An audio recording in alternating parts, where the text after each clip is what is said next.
Assalamualaikum warahmatullahi wabarakatuh. Perkenalkan, nama saya Fahrul Yaman Fadilah.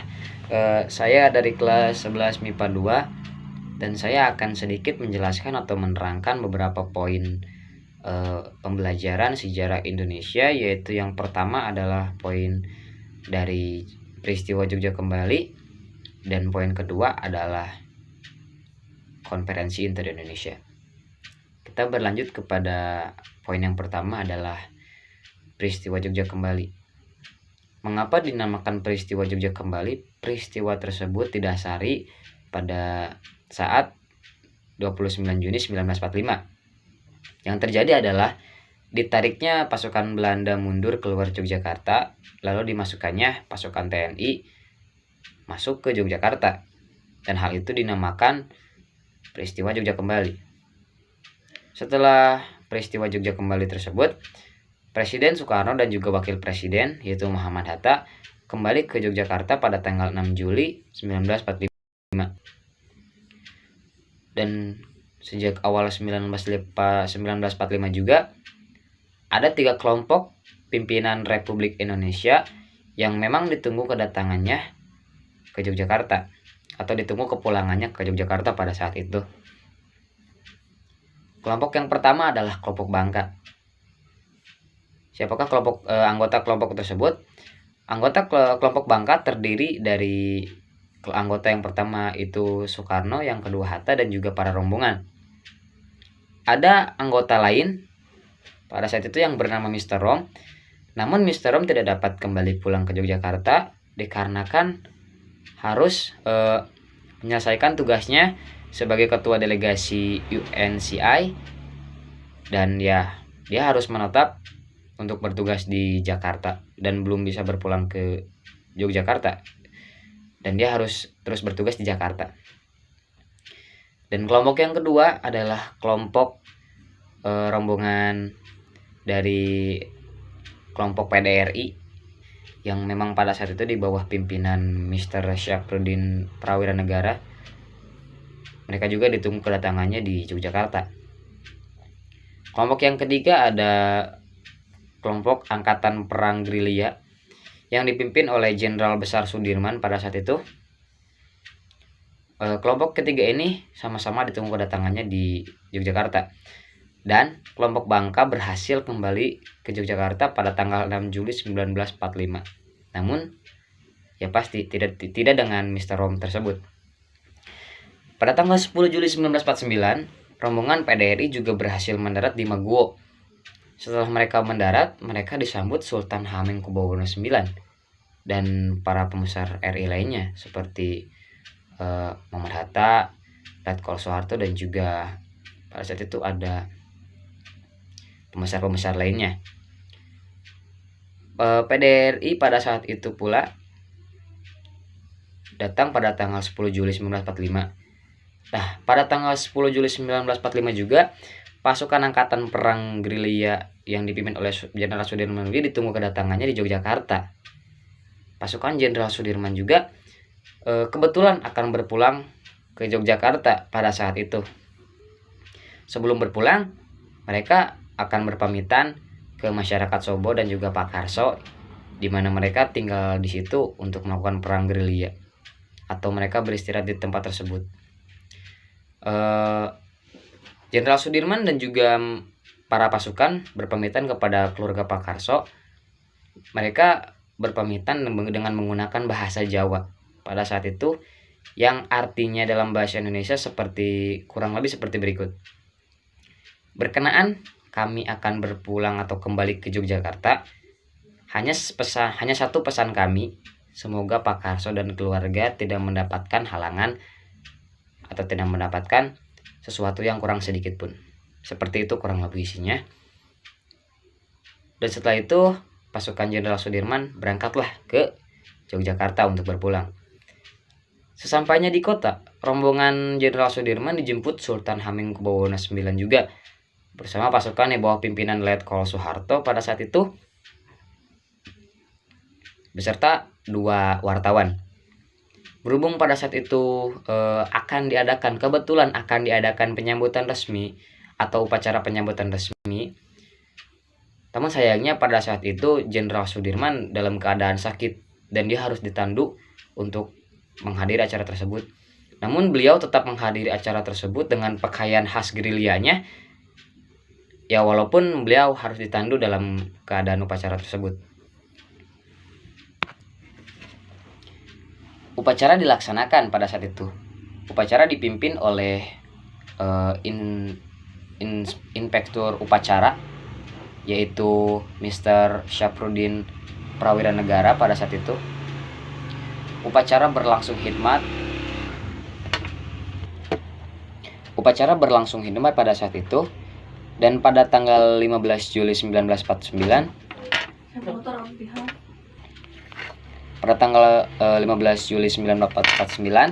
diadakan sidang kabinet pertama, yang pada saat itu kabinet pertama yang dipimpin oleh Muhammad Hatta pada saat itu. Pada kesempatan itu, Syafruddin menyampaikan tindakan PDRI selama 8 bulan bertugas di Sumatera Barat. Beliau menyampaikan bahwa selama 8 bulan tersebut, beliau terus berjuang untuk mempertahankan eksistensi Republik Indonesia. Mr. Syafruddin Prawira Negara juga menyerahkan kembali mandatnya kepada Insinyur Soekarno, dan hasilnya adalah berakhirlah perjuangan PDRI pada saat itu memperjuangkan eksistensi Republik Indonesia. Poin yang kedua adalah konferensi inter-Indonesia. Dari suksesnya perang gerilya yang dilakukan oleh Angkatan Perang Jenderal Sudirman pada saat itu, banyak pimpinan BFO yang sadar melakukan pendekatan pada RI. Apa itu BFO?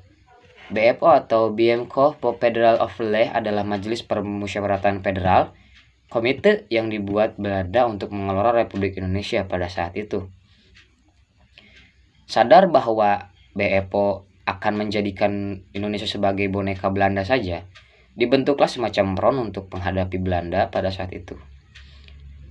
Sementara front telah dibuat, Kabinet Hatta meneruskan diplomasinya dengan menyelesaikan beberapa permasalahan intern di Indonesia dan diadakan beberapa konferensi yang hasilnya disetujui pembentukan Republik Indonesia Serikat.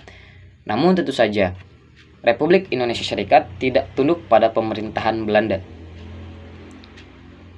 Setelah banyaknya konferensi yang dilakukan, diperlihatkan kegagalan politik divide et impera atau politik memecah belah.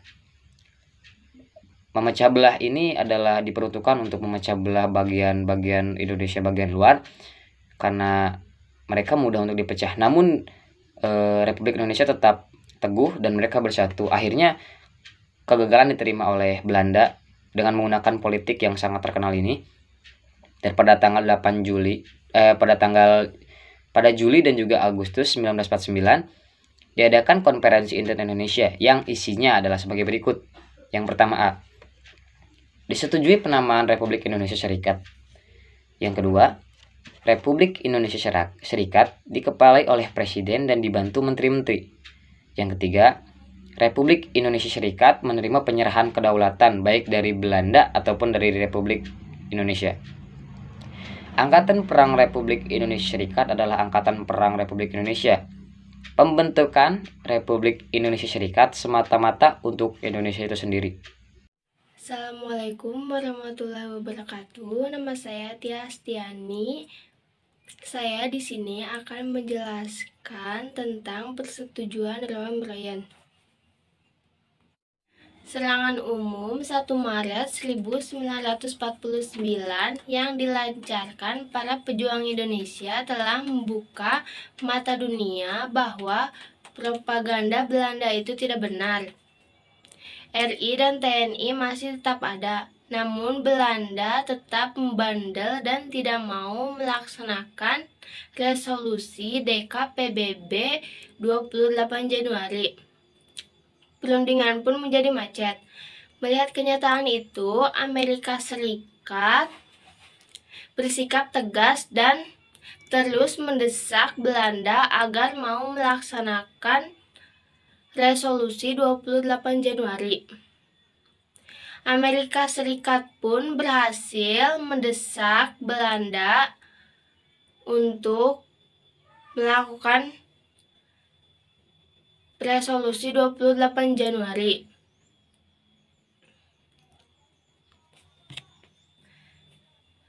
Dan akhirnya Amerika Serikat berhasil mendesak Belanda untuk melakukan perundingan dengan Indonesia. Ketika terlihat titik terang bahwa RI dan Belanda bersedia maju ke perundingan, maka atas inisiatif Komisi PBB untuk Indonesia pada tanggal 14 April 1949 diselenggarakan perundingan di Jakarta di bawah pimpinan Merle Cochrane, anggota komisi dari AS. Delegasi Indonesia dipimpin oleh Moh Roem dan delegasi Belanda dipimpin oleh H.J. Roen. Dalam perundingan itu, RI tetap berpendirian bahwa pengembalian pemerintahan RI ke Yogyakarta merupakan kunci pembuka perundingan selanjutnya. Sebaliknya, pihak Belanda menuntut agar lebih dulu dicapai persetujuan tentang perintah penghentian perang gerilya oleh pihak RI. Merle Cochrane, wakil dari Amerika Serikat di UNCI, mendesak agar Indonesia mau melanjutkan perundingan. Waktu itu, Amerika Serikat menekan Indonesia kalau Indonesia menolak, Amerika Serikat tidak akan memberikan bantuan dalam bentuk apapun. Perundingan pun segera dilanjutkan pada tanggal 1 Mei 1949. Kemudian pada tanggal 7 Mei 1949 tercapai persetujuan Roem-Royen. Isi persetujuan Roem-Royen yaitu antara lain sebagai berikut. Yang pertama yaitu pihak Indonesia bersedia mengeluarkan perintah kepada pengikut RI yang bersenjata untuk menghentikan perang gerilya. RI juga akan ikut serta dalam konferensi meja bundar di Den Haag guna untuk mempercepat penyerahan kedaulatan kepada negara Indonesia Serikat atau NIS tanpa syarat. Yang kedua yaitu pihak Belanda menyetujui kembalinya RI ke Yogyakarta dan menjamin penghentian gerakan-gerakan militer serta membebaskan semua tahanan politik. Belanda juga berjanji tidak akan mendirikan dan mengakui negara-negara yang ada di wilayah RI sebelum Desember 1948, serta kekuasaan RI sebagai bagian dari NIS. Pemerintahan Darurat Republik Indonesia memerintahkan Sri Sultan Hamengkubuwono IX untuk mengambil alih pemerintahan Yogyakarta dari pihak Belanda. Pihak tentara dengan penuh kecurigaan menyambut hasil persetujuan itu. Namun, Panglima Jenderal Sudirman memperingatkan kepada seluruh Komando Kesatuan agar tidak memikirkan masalah perundingan.